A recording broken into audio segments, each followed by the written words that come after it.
மூன்றாம் அதிகாரம் 1 முதல் 7. அந்தபடி மனைவிகளே, உங்கள் சொந்த புருஷர்களுக்கு கீழ்ப்படிந்திருங்கள். அப்பொழுது அவர்களில் யாராவது திருவசனத்துக்கு கீழ்ப்படியாதவர்களாயிருந்தால் பயபக்தியோடு கூடிய உங்கள் கற்புள்ள நடக்கை அவர்கள் பார்த்து போதனை இன்றி மனைவிகளின் நடக்கையினாலே ஆதாயப்படுத்தி கொள்ளப்படுவார்கள். மயிரை பின்னி பொன்னாபரங்களை அணிந்து உயர்ந்த வஸ்திரங்களை உடித்து கொள்ளுதலாகிய புறங்கான அலங்கரிப்பு உங்களுக்கு அலங்காரமாயிராமல் அழியாத அலங்கரிப்பாயிருக்கிற சாந்தமும் அமைதலுமுள்ள ஆவியாகிய இருதயத்தில் மறைந்திருக்கிற குணமே உங்களுக்கு அலங்காரமாயிருக்க கடவது. அதுவே தேவனுடைய பார்வையில் விலையேறப்பட்டது. இப்படியே பூர்வத்தில் தேவனிடத்தில் நம்பிக்கையாயிருந்த பரிசுத்த ஸ்திரீகளும் தங்களுடைய புருஷர்களுக்கு கீழ்ப்படிந்து தங்களை அலங்கரித்தார்கள். அந்தபடியே சாராள் ஆபிரகாமை ஆண்டவன் என்று சொல்லி அவனுக்கு கீழ்ப்படிந்திருந்தாள். நீங்கள் நன்மை செய்து ஒரு ஆபத்துக்கும் பயப்படாதிருப்பீர்களானால் அவளுக்கு பிள்ளைகளாயிருப்பீர்கள்.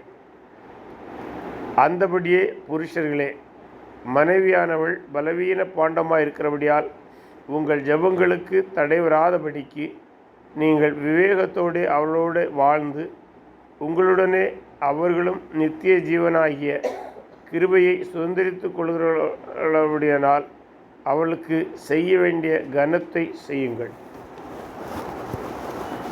அதாவது இந்த வசன பகுதி போன 2ஆம் அதிகாரத்தினுடைய தொடர்ச்சி.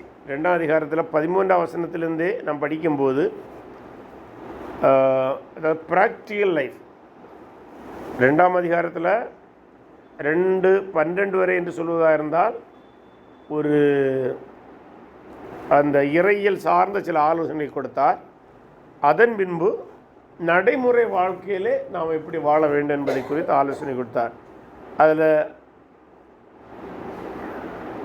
ராஜாக்களுக்கு கீழ்ப்படிய வேண்டும், எஜமான்களை கனம் பண்ண வேண்டும் என்று நடைமுறையில் கிறிஸ்தவர்கள் என்னென்ன பிரச்சனைகளை சந்திப்பாங்களோ அதைத்தான் சொல்லுகின்றார். அதுபோல் இந்த 3ஆம் அதிகாரத்திலும் முதல் 6 வசனங்களிலே மனைவிகளுக்கு ஆலோசனை கொடுக்கின்றார். அந்த மனைவிகளுக்கு ஆலோசனை கொடுக்கும்போது இந்த 6 வசனங்களையும் 2 வசனங்களாக பிரிக்க முடியும். முதல் 2 வசனங்களும் ஈவனமாக சொல்ல முடியும். ஆங்கிலத்தில் சொல்வதாக இருந்தால் right behaviour brings unbelieving husband or wife to Christ. அதாவது அதாவது இந்த வசனங்களை எழுதப்பட்ட பின்னணி புரியணும். அது நம்ம இன்றைக்கி வெறும் கிறிஸ்தவர்களாக இருந்து அந்த வசனங்களை பார்க்கின்றோம். ஆனால் இது எழுதப்பட்ட சூழலிலே கிறிஸ்தவ சபைகளுக்குள்ளாகவே கிறிஸ்தவர்களும் இருந்தார்கள். அவங்களுடைய வாழ்க்கை துணையில் யாராவது ஒரு ஆள் புற மதத்தில் இருப்பாங்க, அல்லது கடவுளை நம்பாதவங்களாக இருப்பாங்க. அப்போ என்னன்னா அந்த சூழலில் தான் அதை பயன்படுத்துகிறார். அப்போ கடவுளை அறியாத ஒரு வாழ்க்கை துணை இருந்தால் எப்படி நாம் நடந்து கொள்ள வேண்டும். அதனால்தான் right behaviour brings unbelieving husband or wife to Christ. அதனால தான் அவர் சொல்கிறார், அந்தபடி மனைவிகளே உங்கள் சொந்த புருஷர்களுக்கு கீழ்ப்படிந்திருங்கள். அப்பொழுது அவர்களில் யாராவது திருவசனத்துக்கு கீழ்ப்படியவர்களாக இருந்தால், அப்படின்னா இந்த இடத்துல கிறிஸ்தவர்கள் அல்ல, கிறிஸ்துவை அறியாதவர்கள், அதான் இதுவரையே அவங்க இயேசு ஏற்றுக்கொள்ளாமல் இருந்தால், அதனால தான் அவர்கள் திருவசனத்துக்கு கீழ்ப்படியாதவர்களாக இருந்தால் பயபக்தியோடு கூடிய உங்கள் கற்புள்ள நடக்கை அவர்கள் பார்த்து, அந்த நடக்கையை பார்த்து அவங்க கிறிஸ்துவில் வரணும். இப்போ இந்த இடத்துல அப்போது கிறிஸ்தவ குடும்பத்தில் அப்போ மனம் போல் நடக்கலாமா என்றால் அப்படியா? அது அல்ல. மொத்தத்தில் மனைவிகளுக்கும் கணவன்களுக்குள்ள உறவை சொல்கிறார். போதனை இன்றி, அப்படின்னா நல்ல நடக்கை இருக்கும்போது நம்ம காஸ்பலே சொல்ல வேண்டாம். அந்த நம்மளோட வாழ்க்கை துணையை கிறிஸ்துவில் கொண்டு வரும். மனைவிகளின் நடக்கையினாலே ஆதாயப்படுத்தி கொள்ளப்படுவார்கள் என்பதை ரொம்ப தெளிவாக சொல்லார். இன்னைக்கு கூட நிறைய குடும்பங்களே தான் பிரச்சனை. ஒரு முறை நான் அந்த ஊழியத்தில் பல இடத்துல இதை சந்திச்சிருக்கிறேன். சில வேளை மனைவி ஒழுங்காக சர்ச்சை வருவாங்க, வந்துட்டு என்ன சொல்லுவாங்கன்னா, மனைவி மட்டும் இல்லை, கணவனும் அப்படி தான், ரெண்டும் வயசு வருஷம் தான் ஒழுங்காக சர்ச்சைக்கு வருவாங்க. வந்துட்டு என்ன சொல்லுவாங்கன்னா, எனக்கு ஹஸ்பண்டுக்காக ஜெபம் பண்ணிவிடுங்க, அவர் ரட்சிக்கப்படவே இல்லை. ஒரு தடவை இப்படி தான் ஒரு குடும்பத்தில் சொன்னாங்கன்னு அந்த வீட்டுக்கு நான் ஜெபம் பண்ண போனால், அவர் சொல்கிறாரு, எனக்கெல்லாம் சர்ச்சுக்கெல்லாம் வர ஆசை உண்டு, நான் எதுக்கு வந்து, எனக்கு எங்கே சாப்பாடு கிடையாது. அவள் எப்போ பார்த்தாலும் பாஸ்டிங் ப்ரேயர், அந்த ப்ரேயர் இந்த ப்ரேயர்னு உங்கள் சர்ச்சிலே கிடக்கிறான், நான் அப்புறம் அங்கே வந்து என்னதுக்கு. அதே போல் முதல் நூற்றாண்டில் இருந்திருக்கலாம், நமக்கு தெரியாது. அதனால தான் அவர் சொல்கிறாரு, போதனையின்றி மனைவிகளுடைய நடக்கையினாலே. அதே மாதிரி ஹஸ்பண்ட் அப்படி தான், வாழ்க்கை துணை. அடுத்தது, right behaviour is shown in right attitude, specially in humility. அப்படின்னா அந்த சரியான பிஹேவியர் எப்படி காண்பிக்கப்படும் என்றால், சரியான attitude toward one another or in the public. அதான் அவர் சொல்கிறாரு, மயிரை பின்னுதுன்னா நம்ம பின்னுற மாதிரி அல்ல. முதல் நூற்றாண்டில் உள்ள மயிர் பின்னியது வந்து இன்றைக்கி பியூட்டி பார்லரை போகிறத விட காஸ்ட்லியாகும். ஏன்னா அன்றைக்கி அவங்களுக்கு வேறு வேலை கிடையாது. மயிரை பின்னியதெல்லாம் வந்து நாள் கணக்கில் இருந்து பின்னுவாங்க. இந்த பழைய சில பிக்சர்ஸை பார்த்தாவே தெரியும். அதுலேயும் ஜூயிஷ் வந்து ரொம்ப ரொம்ப அலங்காரிப்பாங்கன்னு பார்த்துருக்குறேன், சொல்கிறாங்க.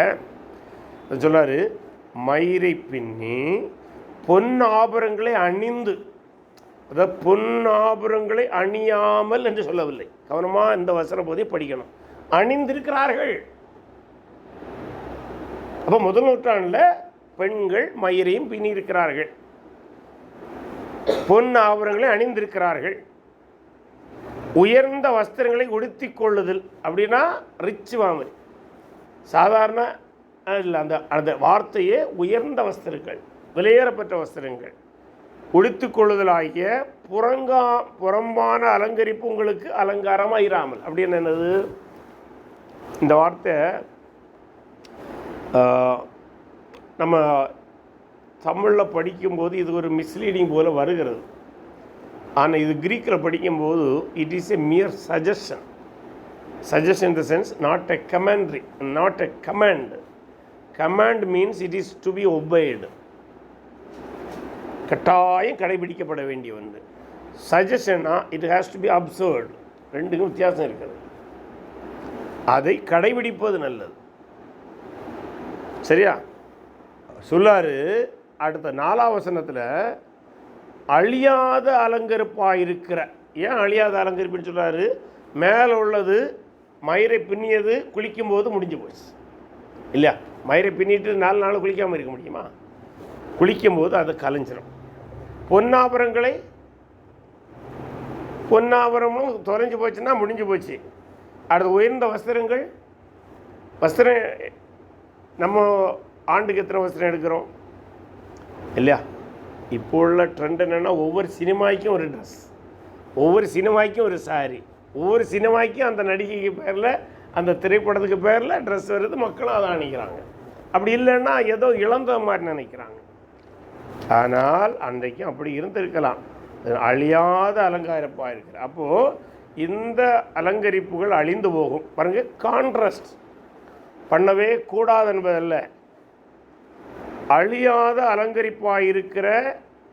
எது அழியாது? சாந்தம். சாந்தம் அழியாது. ஏன் தெரியுமா? ஒரு மனிதனுக்கு வாழ்க்கையிலே சாந்தம் இருந்துன்னா அடுத்து அவன் சாவி தர சாந்தமாக தான் இருப்பான் இல்லையா?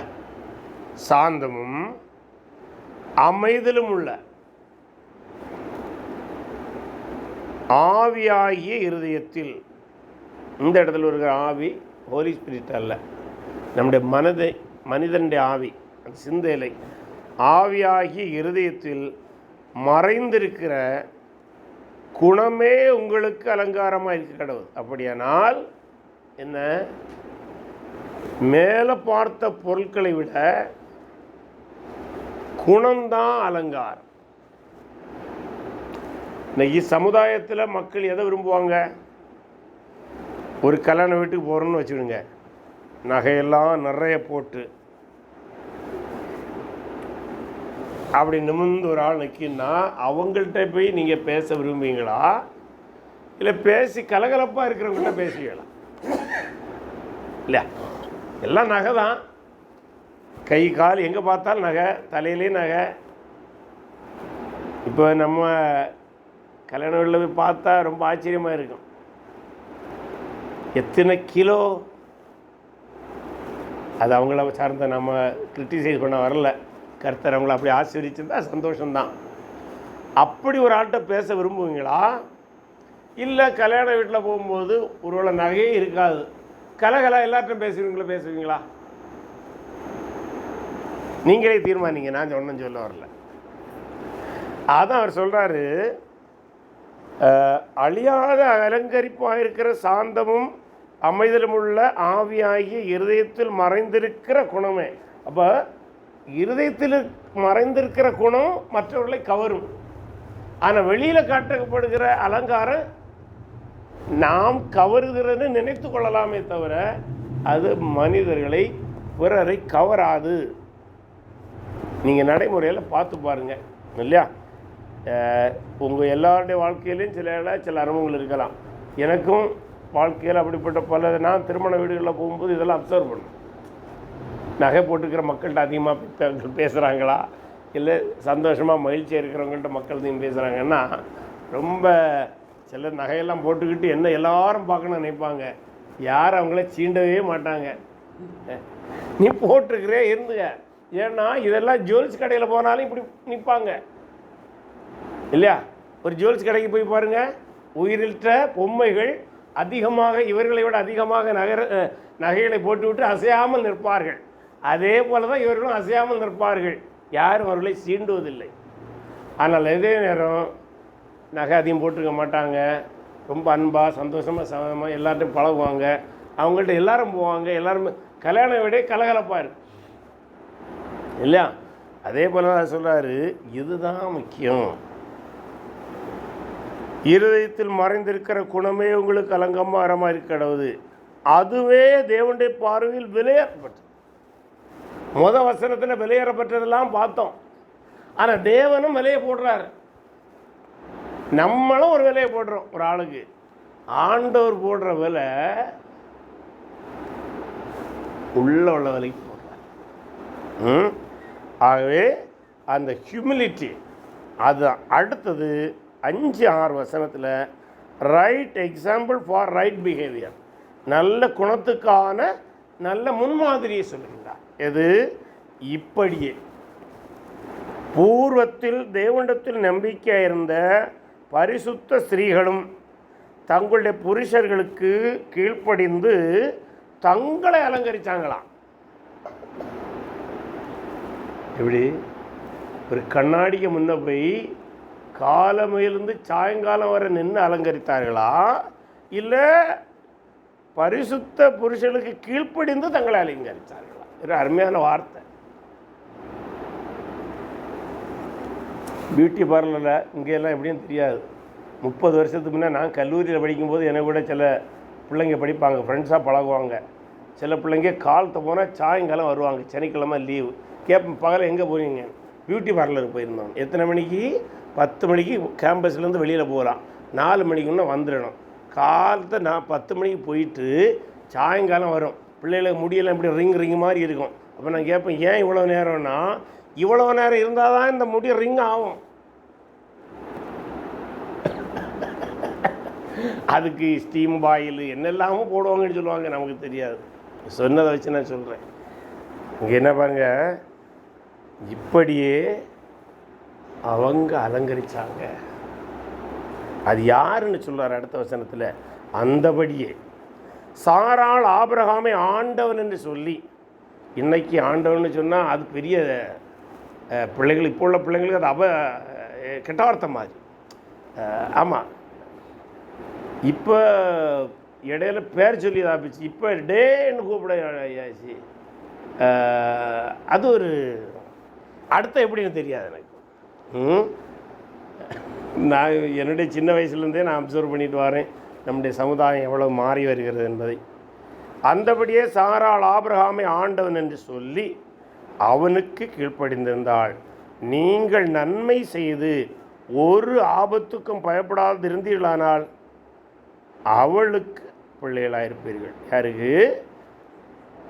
ஆபிரகாம், சாராள். ஏன்னா இவங்களுக்கு இயல்பாக ஒரு பெருமை இருந்தது. என்னென்னா, ஆண்களும் சொன்னாங்க நான் ஆபிரகாம் பிள்ளைன்னு, பெண்கள் என்ன சொல்லுவாங்களாம், நாங்கள் சாராளுக்கு பிள்ளைன்னு. அழகாக சொல்லாரு, சாரா இப்படி தான் இருந்தா. ஆகவே அருமையான ஒரு எக்ஸாம்பிளை அவர் சொல்லுகின்றார். அடுத்தது மனைவிகளோட விடலை. ஏன்னா சபைனா மனைவி இருப்பாங்க, கணவன் இருப்பாங்க. அப்போ கணவனுக்கு ஆலோசனை சொல்கிறார் 7ஆம் வசனம்.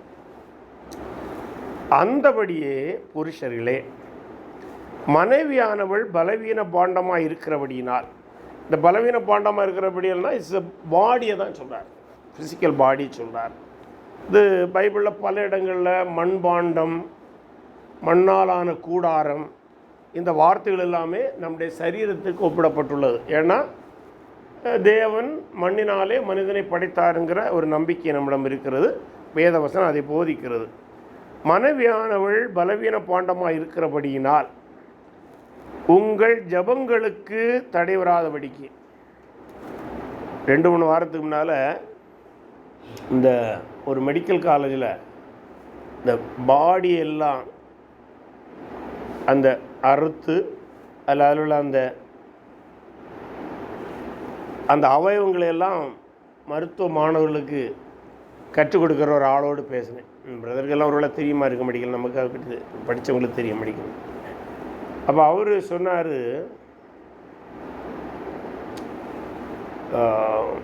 இயல்பாகவே பெண்களுடைய அந்த பாடி வீக்கு தான் அப்படின்னு. ஆனால் விலை கூடினது இதுதான். அப்படின்னா இந்த மெடிக்கல் காலேஜில் படிக்கிறது பாடி வாங்குவாங்க இல்லை, நான் அந்த விலையை கேட்டேன். அது ஆண்களுக்கு பாடி இப்போ 65,000 ரூபாயா, பெண்களுக்கு பாடி 95,000 ரூபாயா. இது சீசனுக்கு ஏற்ற மாதிரி கொஞ்சம் கூடும் குறையும். பாடியே கிடைக்காம இருந்தால் கொஞ்சம் கூடும் குறையும். அந்த விதத்தில் பெண்களுக்கு பாடி விலை கூடுதல். ஆனால் உளவியல் ரீதியாக அவர்கள் பலவீன பாண்டமான அதை தான் அது பேசுகிறது.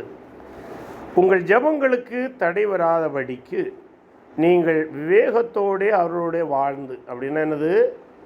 இந்த அறிவு, ஞானம், விவேகம், இந்த 3 வார்த்தைகளுமே ஓரளவு பைபிளில் இன்டர்சேஞ்சபிள் தான். நம்ம பேச்சு வழக்குலேயும் நம்ம இது இன்டர்சேஞ்சபிள் தான் பேசுவோம். அறிவு, புத்தி, ஞானம், விவேகம். இன்றைக்கி இந்த கணவன் மனைவி, அதை பொதுவாகவே 2 பேருக்கு, அது நண்பர்களாக இருக்கலாம், உறவினர்களாக இருக்கலாம், பிரச்சனை வரும்போதே அந்த புரிந்து கொள்ளாமல் தான் பிரச்சனைக்கு காரணங்கள். ஆனால் மனைவியை கணவன் தான் எக்ஸ்ட்ரா ப்ரிஃபரன்ஸ் எடுத்து புரிய வேண்டும். அது ஆண்களுக்கு கொடுக்கப்பட்டதான ஒரு சிறப்பான கட்டளை. இந்த பெண்களை புரியவே முடியாது, புரிய முயற்சிக்கவும் கூடாது. ஆனால் கணவன் அதை புரிஞ்சு நடந்துக்கிடும். அதனால தான் நான் மேரேஜ் ஆன நேரம் எனக்கு ஒரு ஆசிரியர் அமெரிக்காவிலேருந்து படிச்சிருந்தார். அவர் என்னுடைய மேரேஜ் முடிஞ்சு கொஞ்ச நாளில் வந்தாருங்க இந்தியாவுக்கு. அப்போ என்னட்ட கேட்டார், how you understood your wife? நான் ஐ ஹேவ் டு அண்டர்ஸ்டாண்ட். நான் you never try to understand, you will never fully அண்டர்ஸ்டாண்டுங்க. அவளை புரிந்து கொள்வதற்கு முயற்சிக்காத, ஒன்றால் புரிய முடியாது. So you learn how to live with her. என்ன சொன்னார்னா, அவளை புரியவே முடியாது, புரிய முயற்சிக்காத, நீ மட்டும்தான் அட்ஜஸ்ட் பண்ணி அவளை கற்றுக்கொள்ள வேண்டும். அதுதான் யூனிவர்சல் ட்ரூத். இது அவர்கிட்ட என்கிட்ட சொன்னது, புரியுதுல? அதுதான் பேதுரு சொல்கிறாரு. என்ன சொல்கிறாரு? நீ தான் ஞானமாக அதை புரிந்து கொள்ள வேண்டும். அந்தபடியே புருஷர்களே, மனைவியானவள் பலவீன பாண்டமாக இருக்கிறபடினால், பலவீன பாண்டம்னா ஃபிசிக்கல் இல்லை, sometime they may not be able to express what is in their mind. அதான் இல்லை வீக்னஸ். அவங்களுடைய மனதில் இருக்கிறவர்களை சரியாக சொல்ல முடியாமல் கூட இருக்கலாம். அது ஒரு உளவியல் பிரச்சனை. அதனால தான் நம்ம தான் ஞானமாக, ஆண்கள் அது ஞானமாக உங்கள் ஜபங்களுக்கு. ஏன்னா ஏன் ஜபத்துக்கு ஏன் தடை வரும்? 2 பேரும் சண்டை பிடிச்சிட்டு எப்படி ஜெபிக்க முடியும்? 2 பேரும் சண்டை பிடிச்சிட்டு எப்படி குடும்பத்துக்கான ஆசீர்வாதத்தை ஜெபிக்க முடியும்? வாங்க முடியாது. ஸோ அதனால் நம்ம ஆண்கள் தான் அந்த இடத்துல கொஞ்சம் பொறுமையாக போகணும்னு சொல்கிறாரு. பலவீனம் இருக்கிறபடியால் உங்கள் ஜபங்களுக்கு தடை வராதபடிக்கு நீங்கள் விவேகத்தோடு அவருடன் வாழ்ந்து, பிரச்சனை வந்தோடனே தள்ளிட்டு போகிறதல்ல, விவேகத்தோடு வாழ்ந்து, இன்றைக்கி பிரச்சனை நிறைய குடும்பங்களில் தான். அதான் ஒரு நாள் ஒரு குடும்பத்தில் உள்ள கதையை சொன்னாங்க. யாத்தம்பழம் ரோஸ்ட் வாங்கிட்டு வந்ததில் ஒரு பிரச்சனாவி கணவன் மனைவியும் பிரிச்சுட்டான். எனக்கு ரொம்ப வேதனை இருந்தது. இதுக்கு ஒரு பிரச்சனையா பாருங்கள். உங்கள் ஜபங்களுக்கு தடை வராதபடிக்கு நீங்கள் விவேகத்தோடு அவர்களோட வாழ்ந்து வாழணும். விவேகத்தோடு வாழணும், அண்டர்ஸ்டாண்டிங்கோடு வாழணும், நிதானத்தோடு வாழணும்.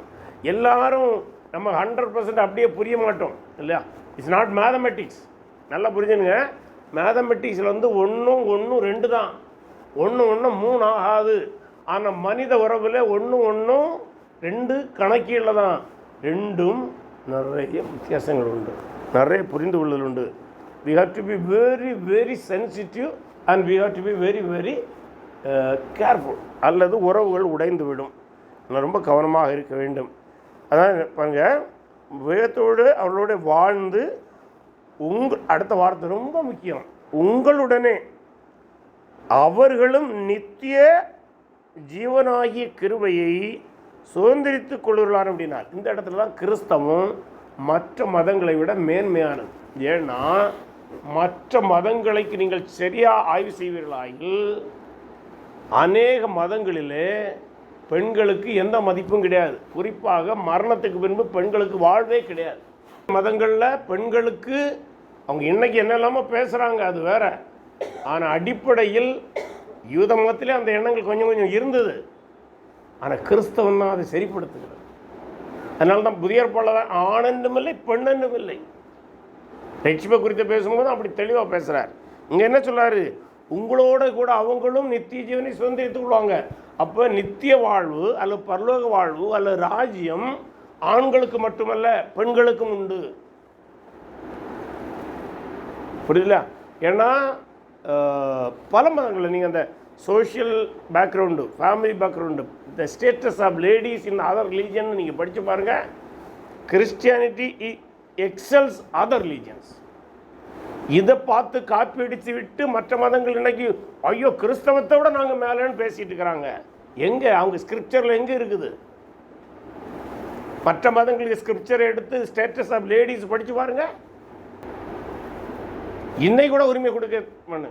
இங்கே 2000 ஆண்டுகளுக்கு முன்பாகவே ஆண் என்றும் இல்லை பெண் என்றும் இல்லை, 2 பேருக்கு நித்திய வாழ்வு உண்டு, 2 பேரும் தேவனுடைய பார்வையிலே சமம். எவ்வளோ அழகாக சொல்கிறார். அவளுடனே உங்களுடனே நித்திய ஜீவன் கிருபை சுதந்திரித்துக் கொள்கிறான் அப்படின்னால் அவளுக்கு செய்ய வேண்டிய கனத்தை செய்யுங்கள். அப்போது கனம், மனைவியை கனப்படுத்தணுமா? கனம்ங்கிற வேர்டை நீங்கள் ஹீப்ரூவில் படித்தீங்கன்னா இந்த வார்த்தை தான் க்ளோரின்னு வருகிறது. கனம் என்கிற வார்த்தை தான், அதுக்கு ரூட்டில் தான் மகிமை என்கிற வார்த்தையும் வருகிறது. ரெண்டும் ஒரே மீனிங் தான். கனம் என்னவென்றால் ஆபிரகாம் ஆடுகளும் மாடுகளும் பல்வேறு அந்த மிருக ஜீவங்களும் இவ்வளவு கனவானாக இருந்தான்னு வரும். அதுக்கு அர்த்தம் என்னென்னா, கனம் என்றாலே நம்முடைய அனைத்து சொத்துக்களினுடைய மொத்த தொகை அப்படி சொல்லலாம். நம்முடைய அனைத்து சொத்துக்களுடைய மொத்த தொகை. அப்போ மனைவியை கனப்படுத்தணும்னா என்ன அர்த்தம்? All your effort, all your property, all your நம்முடைய திறமை அனையும் அவளுக்கு தான் கொடுக்கணும். வாழ்க்கை துணைக்கு தான் கொடுக்கணும், மனைவிக்கு தான் கொடுக்கணும், கணவனுக்கு தான் கொடுக்கணும். எவ்வளோ அருமையான வார்த்தை. இன்றைக்கி நிறைய குடும்பங்களில் மனைவி வேலை செய்துட்டுருவா. ஏன்னா பல குடும்பங்களில் நான் அதை பார்க்குறேன். மனைவி வேலை செய்துட்டுருவா, கணவனுக்கு மனைவிக்கு சம்பளம் என்னன்னு சாகிய தர தெரியாது. கணவனுக்கு சம்பளம் என்னன்னு மனைவிக்கு தெரியாது. கனம்னா என்ன அர்த்தம்? கனத்தை செய்யுங்கள் அப்படின்னா all your positions belong to your life partner. அதான் அப்படி யோசித்து பாருங்க, சண்டே வராது. என்னுடைய சொத்து எல்லாம் அவளுக்கு. இந்த காலங்களில் ஞானமாக நடந்து கொள்ள வேண்டும். ஏன்னா சில வாழ்க்கை துணை எல்லாவற்றையும் அழிக்கிறவங்கன்னா நம்ம ஞானமாக இருக்கணும். அது வேறு, அது ஞானமாக இருப்பது. ஆனால் புரிந்து கொள்ள வேண்டும், இது அவருக்கு தான் என்பதை புரிந்து கொள்ள வேண்டும்.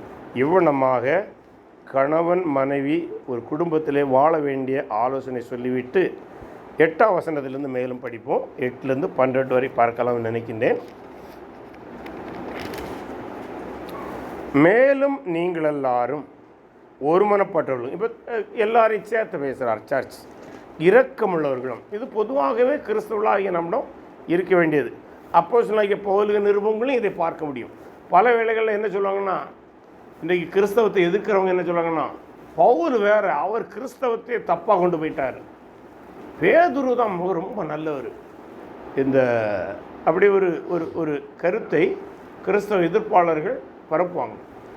அப்படி கிடையாது. எந்த 2 பேதுருக்கு நிருபங்களை படிங்க, பவுலுக்கு நிருபங்களை படிங்க, கிறிஸ்தவ குணாதிசயங்களை பற்றி பேசும்போது இதெல்லாம் 2 பேருக்கு வார்த்தைன்னு இருக்கும். சில வார்த்தைகள் வேறு விதமாக போட்டிருப்பாங்க, அதனுடைய பொருள் ஒன்று தான். அதான் நீங்கள் எல்லோரும் ஒருமனப்பட்டவர்களும். ஆண்டவராக இயேசு கிறிஸ்து யோவான் சுவிசேஷம் 17ஆம் அதிகாரத்தில் தன்னுடைய சீஷர்களுக்கு ஜெபிக்கும்போது என்ன சொன்னார்? நாம் ஒன்றாக இருப்பது போல இவள் எல்லோரும் ஒன்றாக இருக்கும்படிக்கு என்று சொல்கிறார்ல. அப்போ நாம் குடும்பத்திலும் ஒன்றாக இருக்க வேண்டும், சபையிலும் ஒன்றாக இருக்க வேண்டும். அடுத்து இரக்கமுள்ளவர்களும் சகோதர சிநேகமுள்ளவர்களும் மன உருக்கமுள்ளவர்களும் இணக்கமுள்ளவர்களுமாய் இருந்து, கமாயம் போட்டு தொடர்ச்சியாக. இணக்கம்னா இட்ஸ் ஹார்மோனியஸ் லைஃப். அதாவது ஹார்மோனியம்னா என்ன தெரியுமா? அதாவது ரொம்ப புரியணும். ஹார்மோனியத்தில் 2 கட்டை இருக்கும். நம்ம ஹார்மோனியம் சொன்னல, வெள்ளை கட்டை இருக்கும், கருப்பு கட்டை இருக்கும். ஒன்று ஏறும், ஒன்று இறங்கும். 2 ஏறி இறங்கினா தான் அது இசையும் கேட்க நல்லா இருக்கும். அதுபோல் தான் இணக்கம் என்கிற word almost similar to that meaning. அப்படின்னா எல்லாரும் ஒரே டெம்பரமெண்ட்டில் இருக்க மாட்டோம்.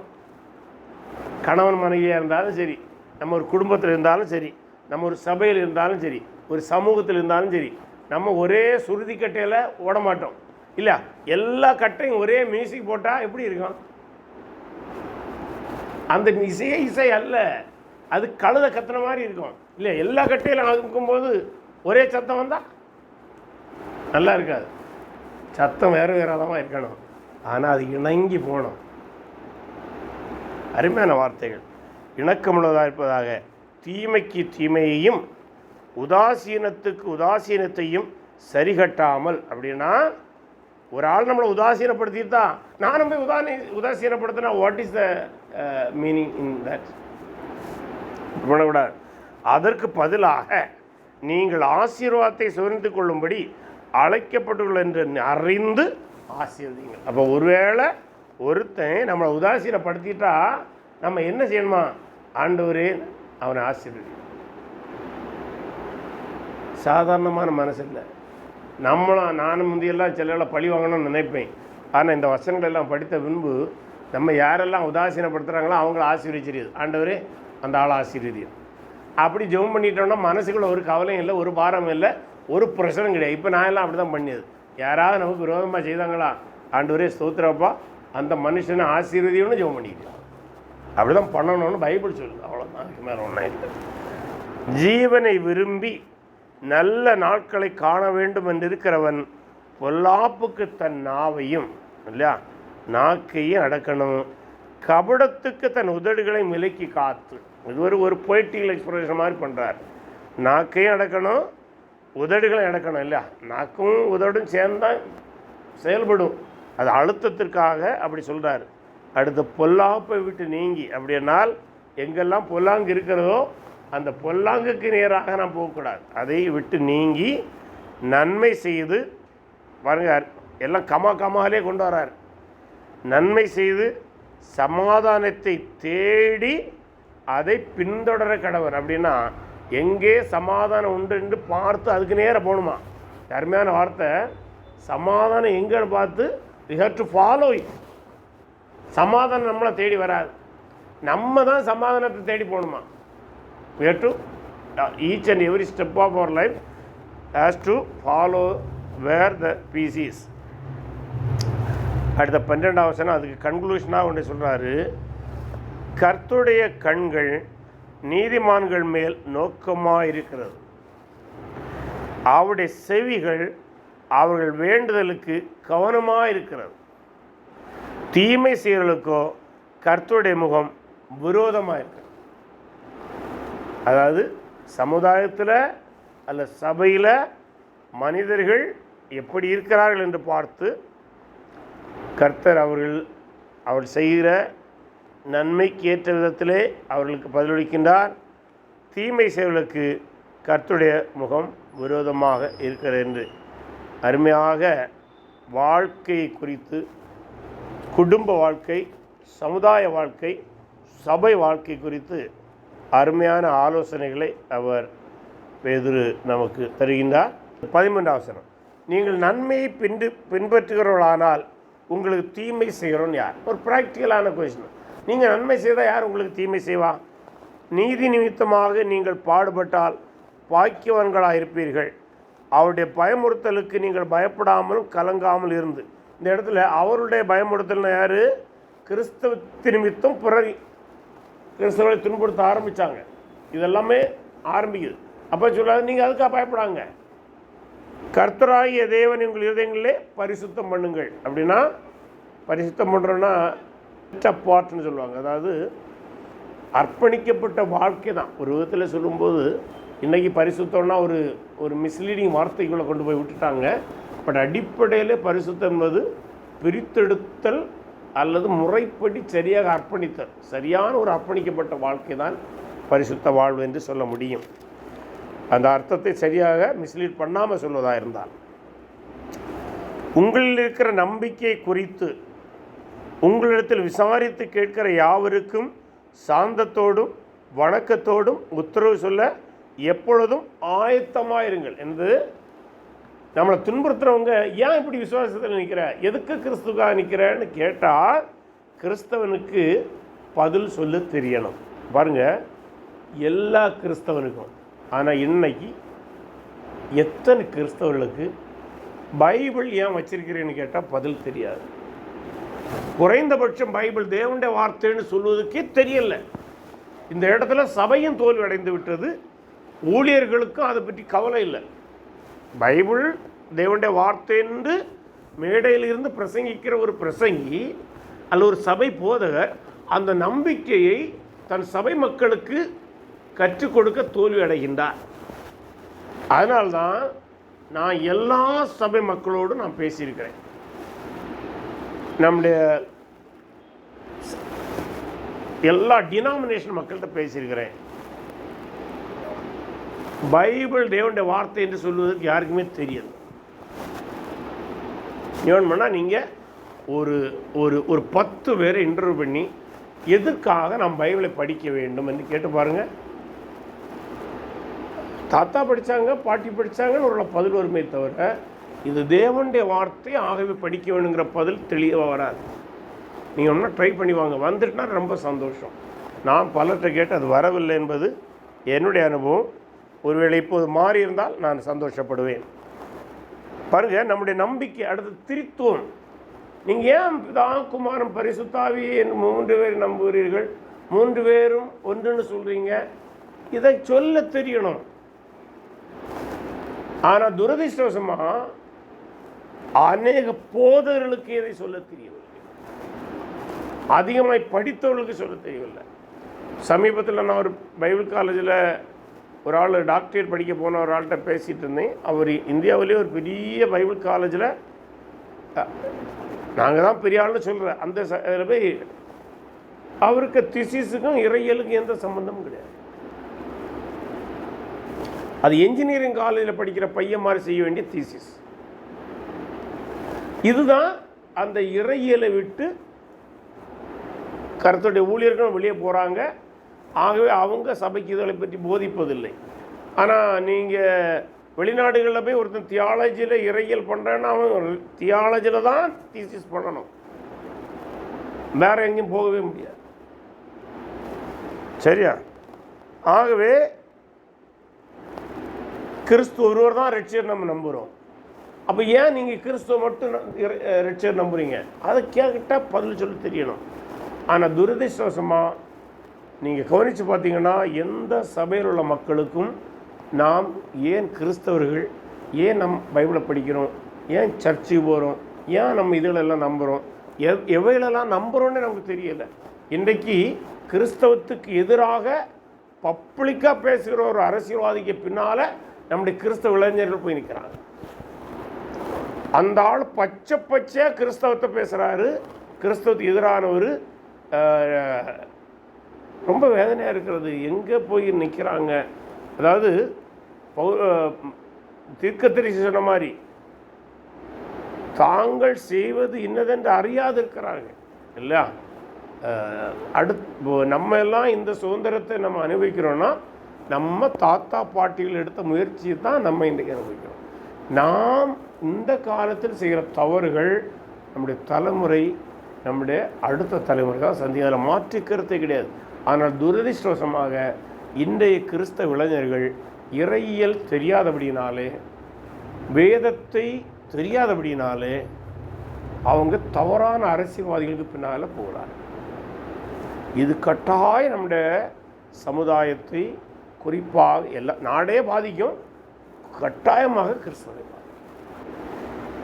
நம்பிக்கை குறித்து உங்களிடத்தில் விசாரித்து கேட்கிற யாவருக்கும் சாந்தத்தோடும் வணக்கத்தோடும் உத்தரவு சொல்ல எப்பொழுதும் ஆயத்தமாயிருங்கள்.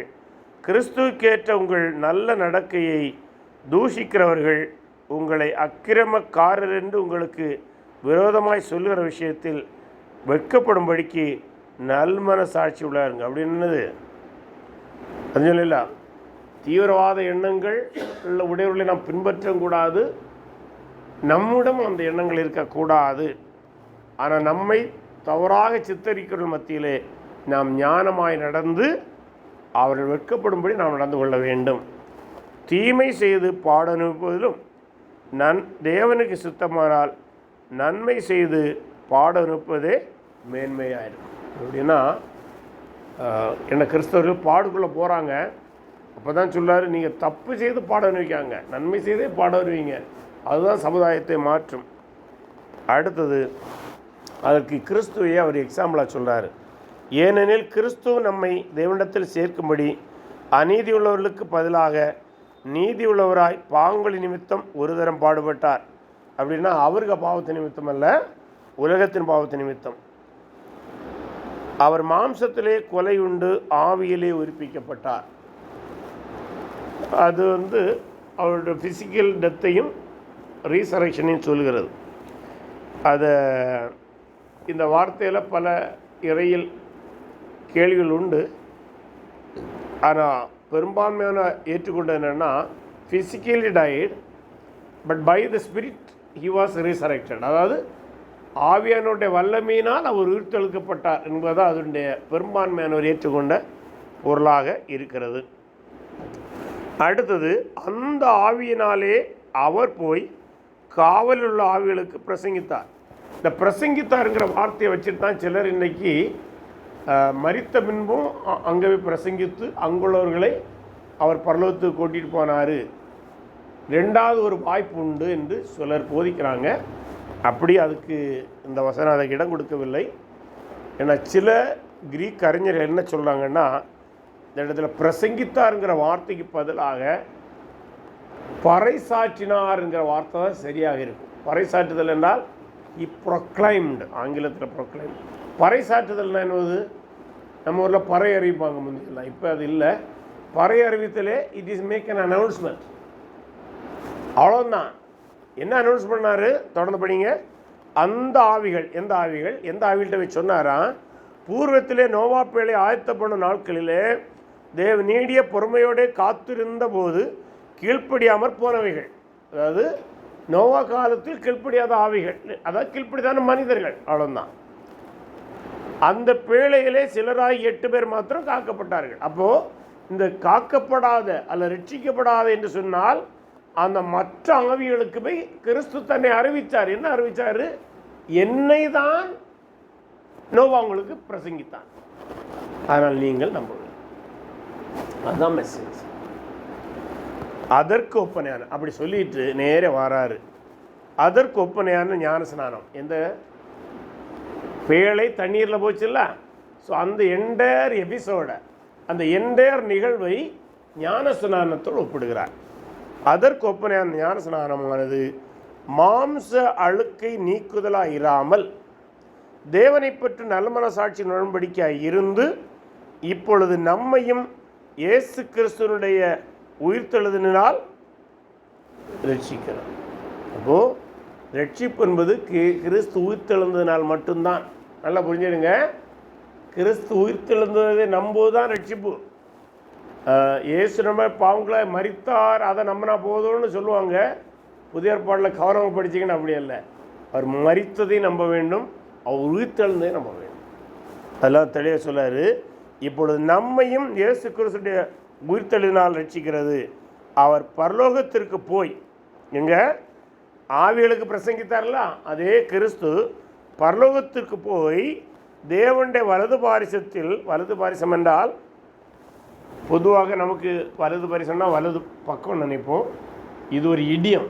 இடியம் என்றால் நம்ம தமிழில் மரபு சொற்றொடர் நினைக்கிறேன். இடியம் என்றால் அதுக்கு அது மீனிங் என்னென்னா, it doesn't give the direct meaning. அது இன்னொரு பொருள் உண்டு. அதான் அந்த இடியம் என்றாலே. ஆகவே வலது பாரிசம் என்றால் அதிகாரத்தை குறிக்கிற வார்த்தை. நம்ம ஊரில் சொல்லல, ஊரில் பேச்சுலகில் சொல்லுவாங்க, இவன் அவனுக்கு வலது கைன்னு சொல்லுவாங்க. அதுக்கு அர்த்தம் என்னது? இவனுக்கு அதிகாரத்தில் தான் அவன் அத்தனையும் செயல்படுறது. அதான் அதனுடைய பொருள். ஆகவே வலது பாரிசம் என்பது அதிகாரத்தை குறிக்கும். தேவனுடைய வலது பாரிசம் என்றால் தேவனுடைய அதிகாரத்தில் இருக்கிறார். அப்படின்னா ஜீசஸ் இஸ் காட். இன்னைக்கு பலர் கேட்குறாங்கல்ல, இயேசு தேவனான்னு. தேவனுடைய வலது பாரிசத்தில் இயேசு இருக்கிறார் என்பதே அவர் தேவனுடைய அதிகாரத்தில் இருக்கிறார் என்பதும் அதுக்கு பொருள். அப்போ எப்படி தேவனுக்கு அதிகாரத்தில் ஒருவர் இருக்க முடியும்? தேவனால் இருந்தால் மட்டும்தான் அது முடியும். ஏன்னா மற்றபடி பிதாவை குறித்து படித்தார், என் மகிமை இன்னொருவனுக்கு கொடேன். அப்படியானால் இன்னொருவர் அந்த மகிமையில் அவர் இருக்கிறார் என்றால் he is certainly God. அவ்வளோதான். அதை நம்ம புரிந்து கொள்ள வேண்டும். தேவதூதர்களும் அதிகாரங்களும் வல்லமைகளும் அவருக்கு கீழ்ப்பட்டிருக்கிறார் இல்லையா? தேவனால் இருந்தால் தான் இவைகள் அவருக்கு கீழ்ப்படியும். ஆகவே நாம் ஏன் இப்படிப்பட்ட வாழ்க்கையை வாழ வேண்டும்? குடும்பத்திலாக இருந்தாலும் சரி, சமுதாயத்திலாக இருந்தாலும் சரி, அல்லது நம்முடைய துன்பத்திலே நாம் எவ்வளமாய் வாழ வேண்டும் என்பது காரணம் அவர் தேவனாக இருக்கிறபடியினாலே நாம் அவனமாக வாழ வேண்டும் என்று இந்த 3ஆம் அதிகாரத்தை அவர் முடிக்கின்றார். அப்போ நோவா காலத்தில் இந்த அதை நம்பாதவங்களுக்கு போய் அப்படி சொன்னார்ல, அதனால என்ன பிரயோஜனம்? அவங்க சொல்லி அவங்க திருப்பி என்ன பயணம்னா, அவங்க இப்படி நினைச்சுக்கலாம், எங்களுக்கு அநீதி தேவன் செய்து விட்டார் என்று. தேவன் அநீதி உள்ளவர் அல்ல. நீங்கள் என்னை ஏற்றுக்கொள்ளவில்லை. அதாவது பொதுவாகவே குற்றம் சாட்டப்பட்ட இந்த ஜெயிலில் போய் மினிஸ்ட்ரி பண்ணிங்கன்னா, நான் ஜெயிலில் 2 வருஷம் ஊழியம் பண்ணியிருக்கிறேன்.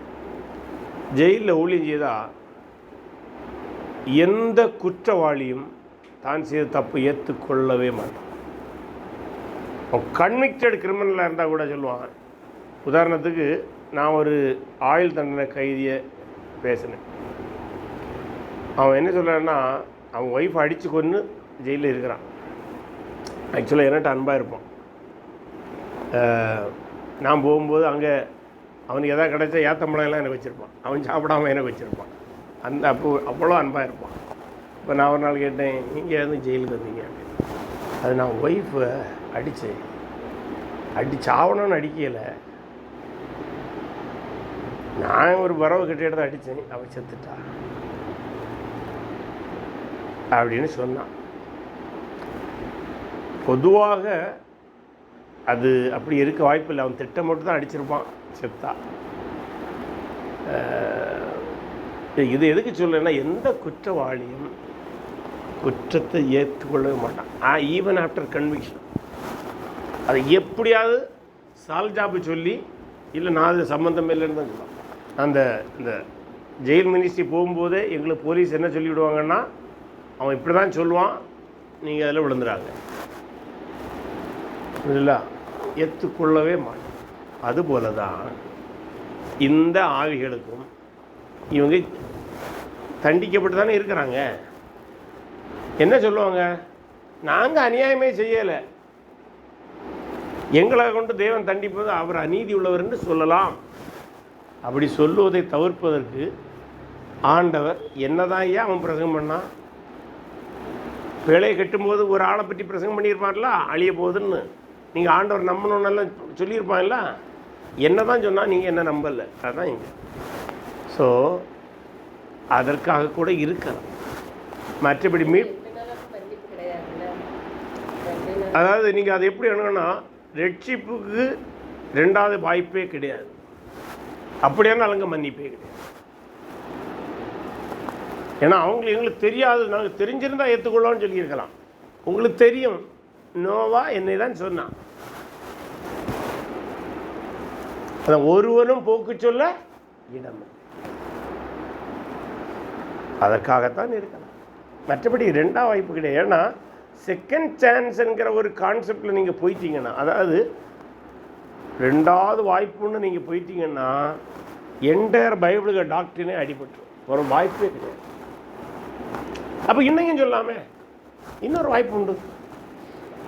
அதனால தானே சில மதத்தில் சொல்லுது நீங்கள் பல பறவை எடுப்பீங்கன்னு. பிதாகோரஸ் அப்படி தானே சொல்கிறாரு, பல வாய்ப்பு. அப்போது நான் இந்த இடத்துல தப்பு செய்தால் நான் அடுத்த ஜென்மத்தில் சரி பண்ண முடியும்.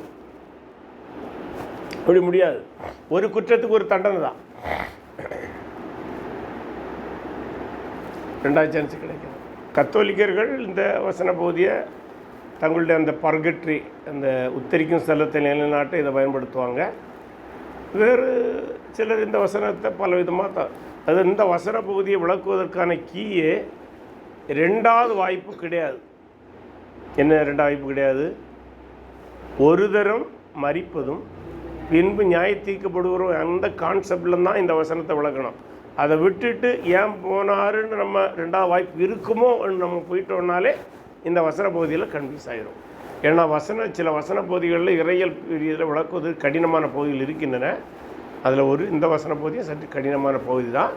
ஆனால் இந்த கடின பகுதியை நம்ம சரி பண்ணணும்னா அதுதான் என்ன சொல்லுவாங்கன்னா, இந்த டார்க்கர் பேசேஜை வச்சுட்டு நம்ம விளைக்கக்கூடாது. எது லைட்டர் பேசேஜாக இருக்குதோ அதில் ரொம்ப தெளிவாக இருக்கிற வசன பகுதியை வச்சுட்டு தான் டார்க்கர் பேசேஜை நம்ம விளக்க முயற்சிக்கணும். பைபிளில் தெளிவாக இருக்கிற ஒரு தரம் மதிப்பதும் பின்பு நியாய தீர்ப்படையுது. அப்போ ரெண்டாவது வாய்ப்பு இல்லை. அப்போ அது தெளிவாக இருக்கிற அப்படின்னால அதை வச்சு தான் இதை விளக்கணும். அப்படின்னும்போது ரெண்டாவது வாய்ப்பு இல்லை. எப்படி paradise is a synonymous to heaven தானே. அதுக்கு ஆமாம், அதனால் என்ன பரலோகத்தில் இருப்பேன்னு எடுக்கலாமே, அதனால பிரச்சனை. அதனால் அது ஒரு சிமிலர் வார்த்தை தான். அதனால் அதுக்கு நீங்கள் ரொம்ப போக முடியாது. பேரடைஸை வச்சுக்கிட்டு நீங்கள் ரொம்ப போக முடியாது. பேரடைஸ்னாலே பாரசீக வார்த்தை, அடிப்படையில் தண்ணீரும் பேரித்தம்பழங்களும் உள்ள வனாந்தரத்தில் பாலைவனத்தில் போகும்போது ஓயாசிஸ்ன்னு சொல்லுவாங்கல்ல. ஓயாசிஸ்ன்னு என்னது தமிழில் வேறு? பாலைவனச்சோலை. ஆமாம், பாலைவனச்சோலை. பேரடைஸ்னால் பாலைவனச்சோலை தான். துன்பங்கள் மத்தியிலே சமாதானம். அப்போ இந்த உலக ஓட்டத்தின் துன்பத்தோடு ஒப்பிடும்போது பரலோகத்தை பாரடைஸ்ன்னு சொல்லி அன்னை விளங்க வச்சாங்க. அப்போது சிலுவையில் இருக்கிற அவனுக்கு ஹோப்பை இழந்து போகிறான், இனி வாழ்க்கை கிடையாது. ஆண்டவர் சொல்லார், நீ என்னோட பரதேசில் இருப்ப. அவன் என்ன புரிஞ்சான்? பாலைவனச்சோலையில் நான் இருப்பேன். பாலைவனச்சோலை எப்படிப்பட்டது? ஒரு அந்த வெப்பத்திலாம் ஒரு நினைப்பார். சரி, இப்போ இனி இதை நீங்கள் ஆத்மாவோட ஒப்பிட்டீங்கன்னா நித்தியம்தான் நமக்கு நினைப்பார்கள். ஆகவே பரதீஸ் என்பது பரலோகத்துக்கான ஒரு அல்லது நித்திய இளைப்பாறுதல் அல்லது தேவ சமாதானத்துக்கான ஒரு வார்த்தை தானே தவிர அதை எக்ஸாக்ட் ஒரு பிளேஸாக போட்டு குழப்படி தேவையில்லை. குழப்பினாலும் பெரிய பிரச்சனை வரப்போகிறதும் இல்லை.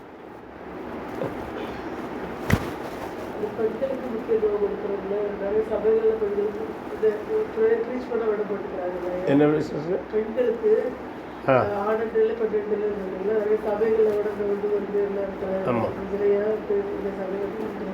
அது சபை ஒழுங்கு வேற.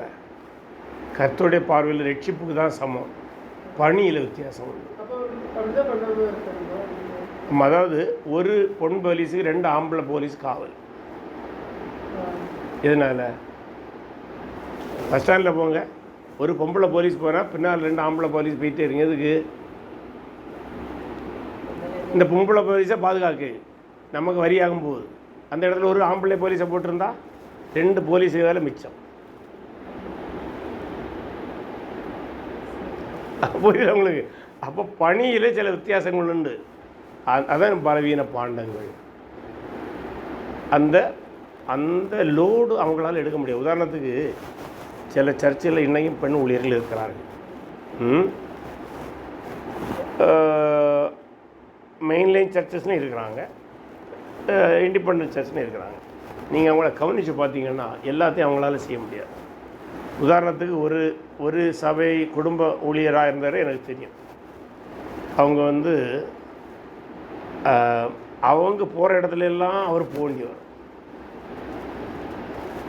அப்போ ஒரு மேன் பவருக்காக 2 மேன் பவர் வேஸ்ட் ஆகுது. அதுபோல் சில ஒர்க்குக்கு பெண்கள், டீச்சருக்கு பெண்கள் லாயக்கு, பிரச்சனை கிடையாது. நர்சிங்கோட ஓரளவு ஓகே.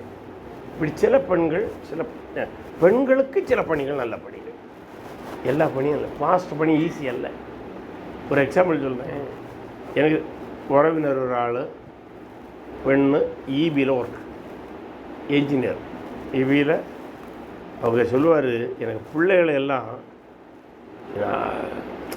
எங்கேயாவது ராத்திரி மரம் வழியும், இந்த மழை நேரம் ராத்திரி 2 இதே மாதிரி உங்களை பிள்ளைகள் மாதிரி சின்ன பிள்ளைகளை ரூமில் அடைச்சி போட்டுட்டு நான் அவளை கொண்டு போய் பேச்சு பாறையில் மரம் விழுந்துருக்கும்,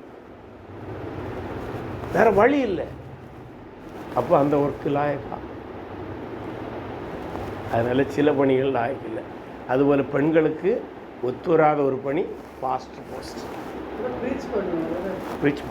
ப்ரீச் பண்ணலாம், டீச் பண்ணலாம், அதுக்கு தடை. அந்த ஃபாஸ்ட் பணி என்பது நீங்கள் நினைக்கிற மாதிரி அல்ல, கடினமான பணி, மிக மிக கடினமான பணி. இப்போது ஒரு ஃபாஸ்ட் ஆம்பளில் ராத்திரி 10:30 மணிக்கு ஜெபம் பண்ண போட்டால் அவர் கூப்பிட்டா போயிடுவார். இப்போ ஒரு சகோதரி ஊழியக்காரின்னு ஒரு ஃபாஸ்ட் போஸ்ட்டில் இருந்தால் கூட ஒரு ஆள் போகணும்.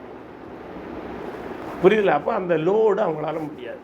ஆகவே தேவன் ஞானம் உள்ளவர், அன்புள்ளவர், தெளிவுள்ளவர். அதனால தான் சொல்கிறார், இந்த வேலைக்கு நீங்கள் போக வேண்டாம்னு சொன்னாரே தவிர அது வெறுப்பினாலோ பாரபட்சத்தினாலோ பட்சபாதத்தினாலோ அல்ல. இது கடினமான பணி. சில பணி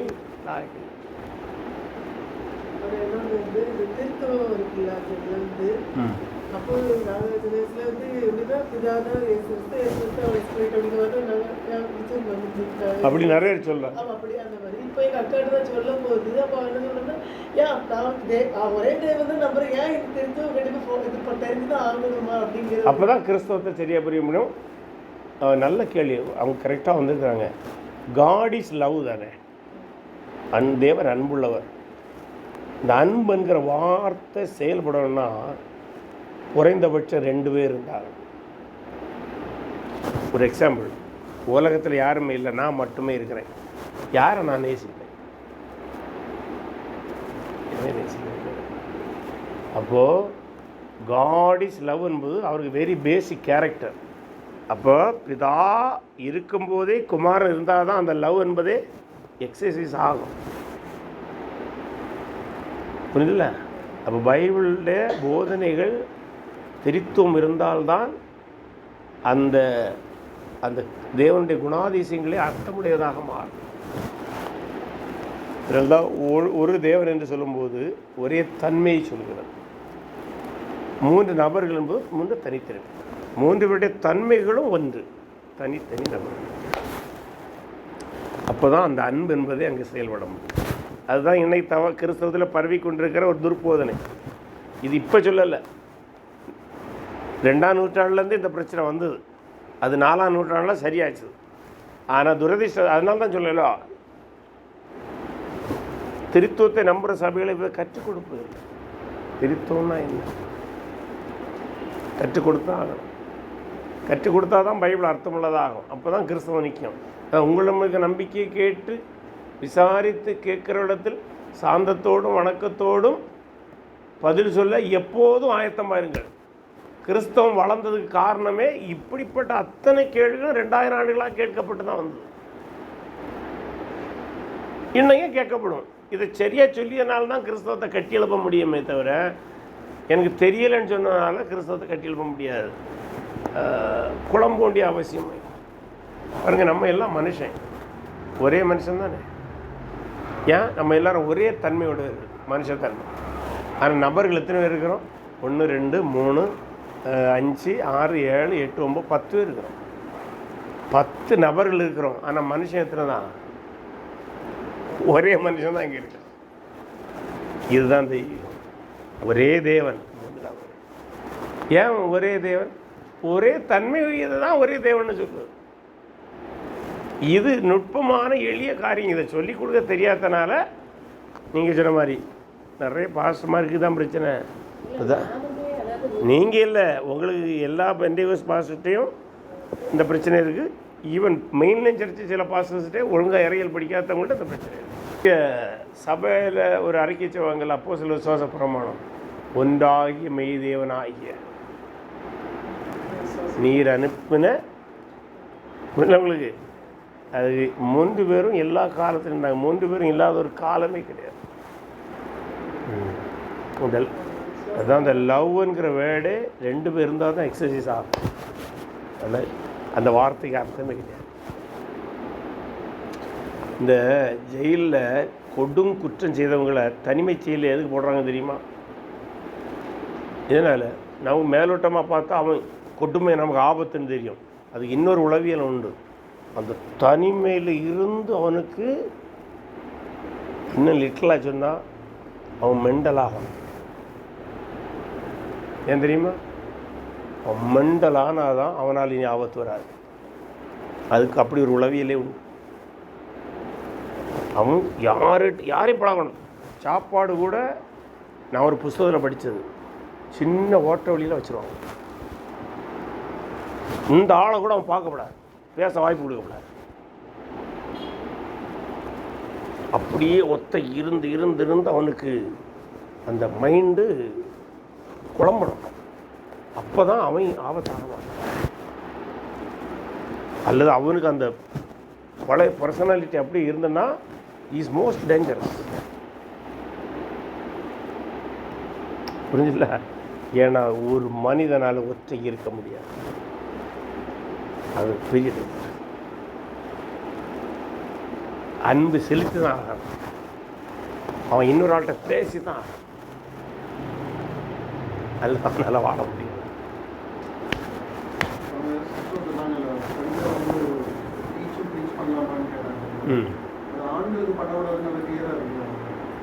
ஆமாம், சபையில் அதனால தான் அந்த பாஸ்டர்ஸ் போஸ்ட்டுக்கு வராண்டாங்க.